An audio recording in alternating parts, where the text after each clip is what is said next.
مارکہ حق کی پہلی فتح، اور جیسے کہ وزیر اعظم نے فرسٹ پاکستان کا سلوگن بھی دیا ہے، آج پوری قوم کو پہلے پاکستان کے حوالے سے اگر ہم بات کریں تو اس کی اتنی زیادہ ماضی کی نسبت ضرورت کیوں ہے؟ جی عائشہ صاحبہ، سب سے پہلے تو آپ کو بھی، نائلہ صاحبہ کو، تمام دیکھنے والوں کو اس عظیم دن کی مبارک۔ میں سمجھتا ہوں کہ ایک طرح سے عید ہے ہماری۔ ہم دیکھ رہے ہیں کہ ہماری بہادر افواج نے کس طرح سے ہمارے مادر وطن کا دفاع کیا۔ نہ صرف مادر وطن کا دفاع بارڈرز پہ کیا گیا، ہماری افواج نے کیا، شاہینوں نے ہماری فضاؤں کا کیا، میڈیا میں آپ جیسے لوگوں نے کیا، اور آف کورس ہر پاکستان کے طبقہ فکر کے لوگوں نے ایک بنیان المرصوص بن کے اپنے ملک کے دفاع کے لیے اپنا رول ادا کیا۔ میں سمجھتا ہوں یہ وہ اسپرٹ آف نیشنل یونٹی ہے جس کا اظہار غالباً پرائم منسٹر کر رہے تھے جب انہوں نے کہا کہ پاکستان فرسٹ، اور یقیناً پاکستان ہم سب کے لیے سب سے پہلے ہونا چاہیے۔ میں سمجھتا تھا، میں جب یہ آج تقریب دیکھ رہا تھا تو میرے دل میں خیال آ رہا تھا کہ دیکھیں وہ جو دشمنان ہوں گے جنہوں نے یہ پلان سوچا ہوگا کہ ہم پاکستان پہ حملہ کریں گے، خدا نخواستہ پاکستان کے جو اندر انٹرنل کچھ ڈفرینسز ہیں پولیٹیکل، ان کا فائدہ اٹھائیں گے، ملک کو نقصان پہنچائیں گے، اس کو کمزور کریں گے، آج وہ بیٹھ کے رو رہے ہوں گے، خون کے آنسو رو رہے ہوں گے، کیونکہ انہوں نے تو بالکل اپوزٹ ہو گیا۔ پاکستان کی تمام قوم متحد ہو گئی، ہم ایک بنیان المرصوص بن گئے، الحمدللہ یونٹی ہمارے اندر دوبارہ سے اس نے جنم لیا۔ پاکستان نے اپنے آپ کو ایسے ڈیفینڈ کیا کہ دنیا نے اس کو دیکھا۔ ہمارے جو شاہینوں نے ہماری فضاؤں پہ کس طرح سے ڈومینیشن کی، ان کے کتنے طیارے جو ہیں وہ مار گرائے، ان کو ملبہ بنا دیا، اور ہم نے دیکھا کہ ہماری قوم کیسے متحد ہوئی، اور ہماری پولیٹیکل لیڈرشپ، آپ نے دیکھا کہ ایک ڈیلیگیشن کی شکل میں دنیا بھر میں تمام سیاسی جماعتوں پر اس میں مبنی جو ڈیلیگیشن تھا، بلاول بھٹو صاحب کی، جاوید صاحب، ہم اس کو کہیں کہ قوموں کی زندگیوں میں شاید ایسے لمحات کبھی کبھی آتے ہیں، اور مارکہ حق وہ لمحہ تھا یا موقع تھا جو پاکستانیوں کی زندگی میں آیا، خود کو پہچاننے کا بھی اور دنیا میں ثابت کرنے کا بھی۔ ایبسلیوٹلی، اور آج میں وہی سوچ رہا تھا کہ الحمدللہ یہ ایک بلیسنگ ان ڈسگائز تھی غالباً، اور جو پلانرز ہوں گے، اسکیمرز ہوں گے، وہ مضمون سازشیں کرنے والے بارڈر کی اس طرف جو ہوں گے، وہ آج بیٹھے ہوئے رو رہے ہوں گے شاید جب ہم دیکھ رہے ہوں گے۔ ہم تو تقریب منا رہے ہیں، الحمدللہ خوشی منا رہے ہیں، ہماری قوم متحد ہے، ہماری سیاسی اور عسکری کی قیادت جو ہے وہ سیلیبریٹ کر رہی ہے، ہمارے ہر طبقہ فکر کے لوگ میڈیا کے اندر، چاہے وہ سوشل میڈیا میں ہوں، آپ نے دیکھا کہ کس طرح سے دانشمندانہ انداز میں انہوں نے اپنے ملک کا دفاع کیا۔ وار آف نیریٹیوز کو لے کر انہوں نے جو ہے وہ جو جھوٹا نیریٹیو انڈیا بلڈ کر رہا تھا اس کو بالکل ناکام کیا۔ تو میں سمجھتا ہوں کہ آج الحمدللہ ہمارا ملک پہلے سے زیادہ متحد ہے، پہلے سے زیادہ اسٹرانگ ہے، اور پاکستان کی جو اسٹرینگتھ اسٹیبلش ہوئی ملٹری فیلڈ پر، اس کو ہم نے ٹرانسلیٹ کیا ان گلوبل ڈپلومیسی، اور آج پاکستان الحمدللہ دنیا کے اندر ایک جو ایسا کانفلکٹ جو کہ پوٹینشلی تیسری جنگ عظیم بن سکتا تھا، اس کو روکنے کے لیے پاکستان اپنی سفارتی جو ہے وہ کلیدی کردار ادا کر رہا ہے۔ میں سمجھتا ہوں پاکستان ملیٹریلی، ڈپلومیٹکلی، انٹرنلی،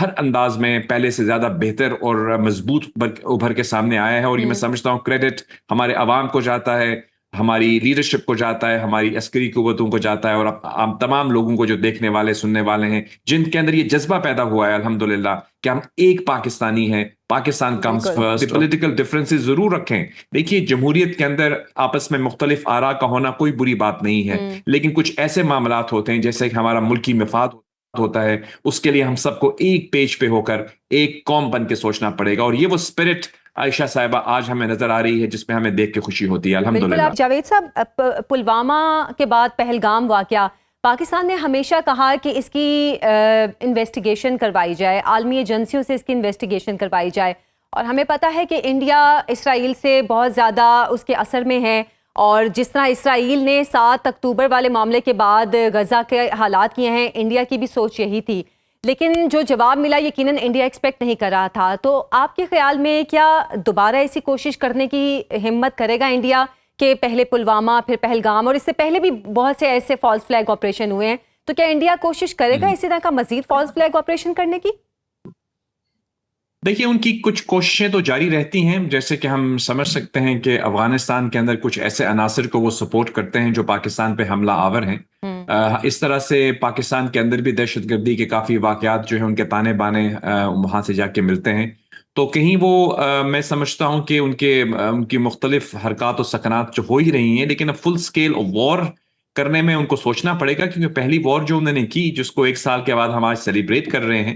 اس نے تو ان کو بہت زیادہ خفت اٹھانی پڑی، نہ صرف ملیٹریلی وہ بالکل ڈیفیٹ جسے ہم کہتے ہیں شکست فاش کھائی انہوں نے، بلکہ ڈپلومیٹکلی وہ میں نہیں کہوں گا ڈپلومیٹکلی آئسولیٹ ہوئے، بلکہ وہ انفیکٹ اسٹریٹجیکلی ارریلیونٹ ہو گئے ہیں بالکل. یعنی دنیا کی اس وقت جو ڈپلومیسی ہو رہی ہے اس کے سینٹر سٹیج میں پاکستان بیٹھا ہوا ہے.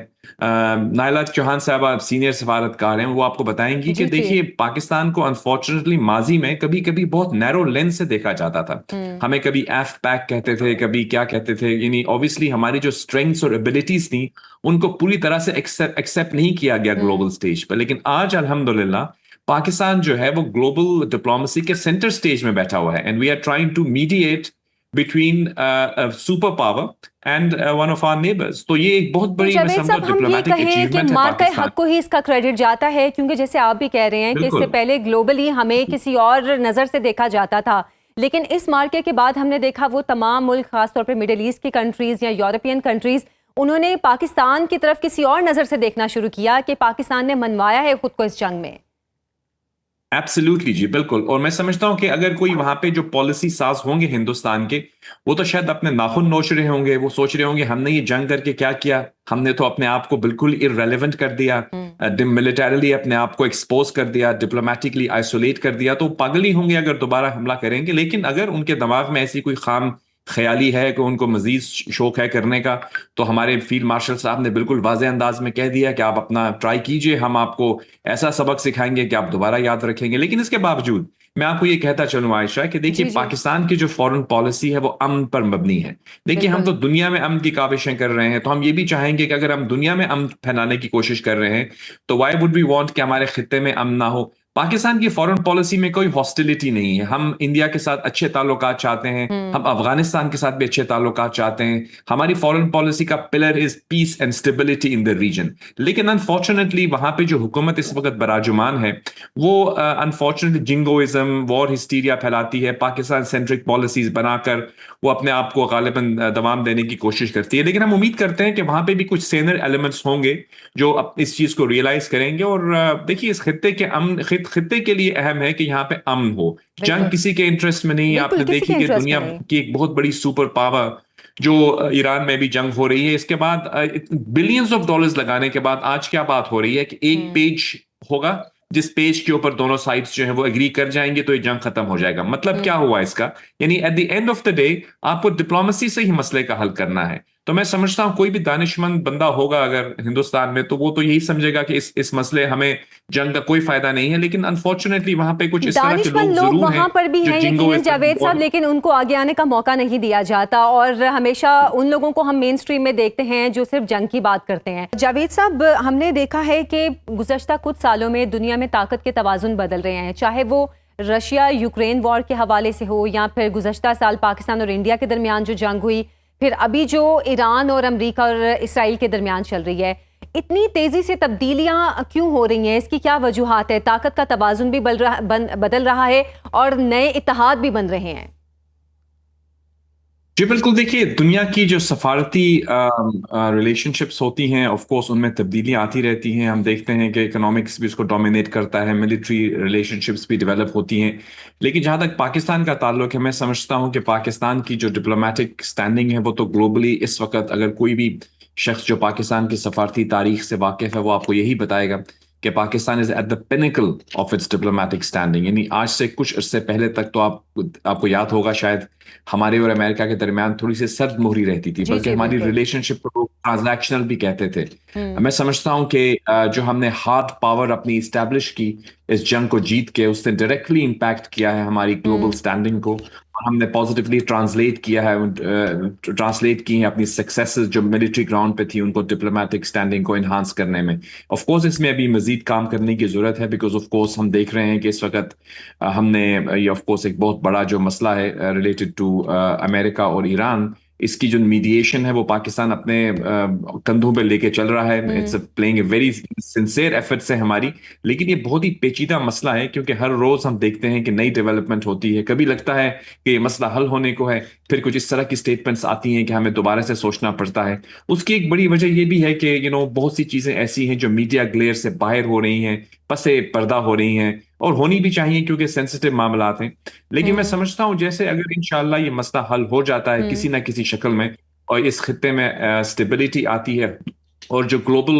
اکنامک امپیکٹ اس جنگ کا ہو رہا ہے بالخصوص آبنائے ہرمز کے بند ہونے کے بعد, جب یہ سب کھلتا ہے تو جس طرف اشارہ ہمارے دوست کر رہے تھے, ہر پاکستانی یہ چاہے گا کہ ہماری جو گلوبل سکسیسز ہیں ڈپلومیٹک فیلڈ میں, یا پھر ہم نے یہاں پہ جو اپنا مارکا حق بیٹل آف ٹروتھ کو جیت کے کیا, اس کو کسی حد تک اپنے انٹرنل چیلنجز کو اوور کم کرنے کے لیے بھی ہم یوٹیلائز کریں. لیکن in the world of global diplomacy تھوڑا وقت لگتا ہے. ایک سال is not a very long time. ہمیں چاہیے کہ ہم اس چیز کا اگر کنسسٹنٹلی آگے بڑھتے رہیں, اسٹیڈیلی وی موو فارورڈ, تو میں سمجھتا ہوں کہ انشاءاللہ وہ اثرات جو کہ مثبت طور پر ہماری اکانومی پہ بھی ہوں گے اور باقی معاملات جن کی طرف اشارہ کیا گیا, آئی تھنک وہ بھی ہوگا. I think in the right time. ابھی تو ہم دیکھ رہے ہیں کہ ایک چیلنج کو ہم نپٹانے کی کوشش کر رہے ہیں اور تمام فوکس وہاں پہ ہے. ہم امید کرتے ہیں کہ اگر اس سے ہم کامیابی سے اس کو ایک منطقی انجام تک لے جائیں, ایون دو کہ کوئی پراپر ایگریمنٹ نہ بھی ہو, ایک فریم ورک ہو, کوئی روڈ میپ آ جائے جس کے نتیجے میں یہ جو ایسکلیشن رکی ہوئی ہے یہ بالکل آبنائے ہرمز واپس کھل جائے, اور اس خطے میں جو ہے وہ اسٹیبلٹی دوبارہ سے بحال ہونی شروع ہو, تو پھر ہم ڈیفینیٹلی ہماری جو new found global diplomatic standing ہے اس کو ہم پازیٹیولی یوٹیلائز کر کے کشمیر یا دوسرے معاملات کی طرف بھی لے کے جا سکتے ہیں. پر یہ کمپلیٹلی ڈفرینٹ پیراڈائمز ہیں. میں نہیں سمجھتا کہ اس کو ہم یہاں پہ فٹ کر سکتے ہیں, پر آف کورس ہماری جب گلوبل سٹینڈنگ بڑھے گی تو ہماری پوزیشن کو سیریسلی لیا جائے گا, اور لیا جا رہا ہے, and that will have a positive impact on our regional issues as well.